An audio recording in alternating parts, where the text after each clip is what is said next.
We all have those games where we're not necessarily playing badly, but halftime shows up.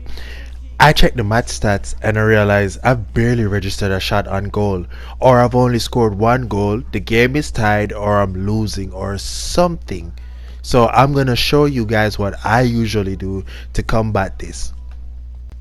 As I try to stress in my videos, it's always a balance thing and a mental thing.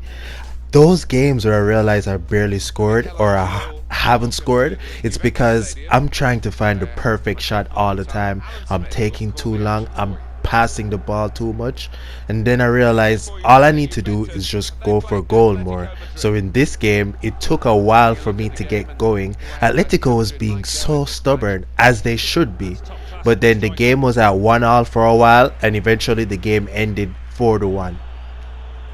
So 24 minutes have passed and I've realized I still haven't scored yet. Luckily Atletico hasn't scored yet either, and it's still 0-0. So I'm like, maybe I need to slow things down and bring things back to basics. So I'm making regular passes to most of my players, had a quick through pass, quick pass again, and a goal. That was simple because I slowed things down and I made it easier for myself. A lot of the times I'm just looking at the player in front of me, and I don't usually get a chance, but I realize when I try and involve as many players as I can, for some reason more space opens up. So I make a pass with Mandzukic back to my player, then I see Dybala, that's when I make a through pass and I have to make a quick decision and a quick goal. So that goal came up from just involving as many people as I can, and that's one of the strategies you can use. So at this point I just scored my first goal, I have a little more confidence and I just start taking shots. I start shooting as much as I can against Oblak, and what I've realized is half the goals I haven't scored are chances I didn't take. So just start taking shots, you never know, one of those shots might just turn into a goal. So this chance right here is related to my previous video about dribbling that you can see in the top right corner. Let me bring it back for you so you can see everything. So what I tend to do is make diagonal runs because it's harder to defend against and it allows my strikers and attackers to make runs. At this point I could have passed the ball to Mandzukic, but I realized that the chance was gone. So I see Matuidi making a run down the middle, so I make a lob pass to him, but I didn't realize Ronaldo was to my left.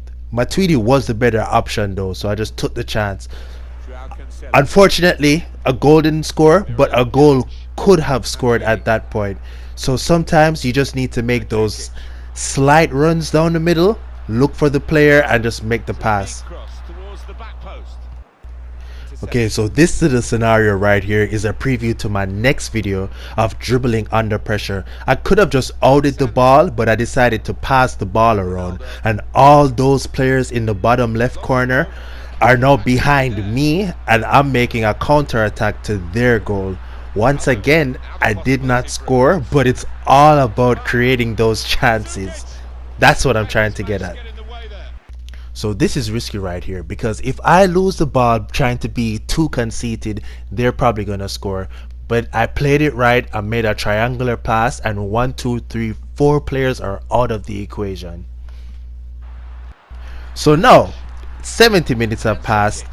It's still only 1-1. I do not want to draw this game, I want to win this game.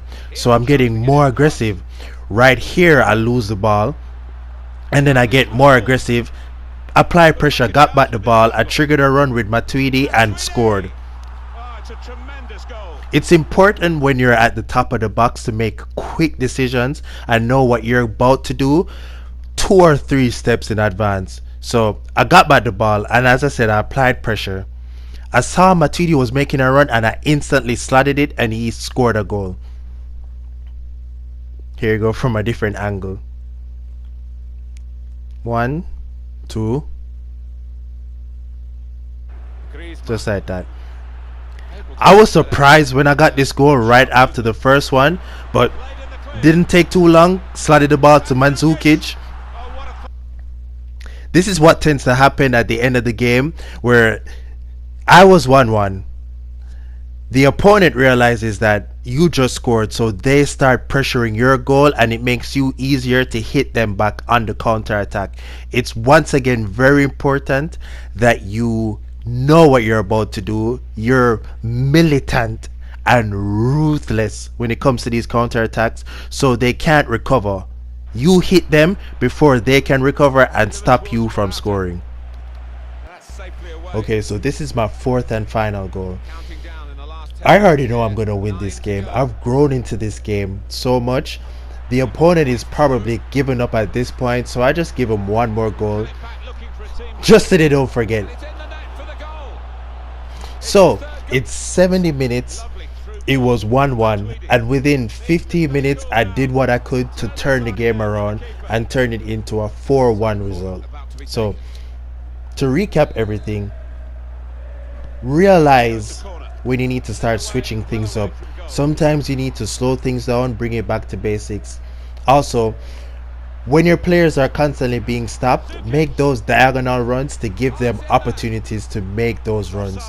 Apply pressure, dribble out of tough situations, be ruthless on the counter attack, and you will get those goals.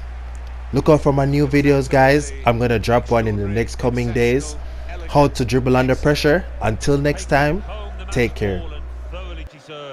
Pleasure to be here to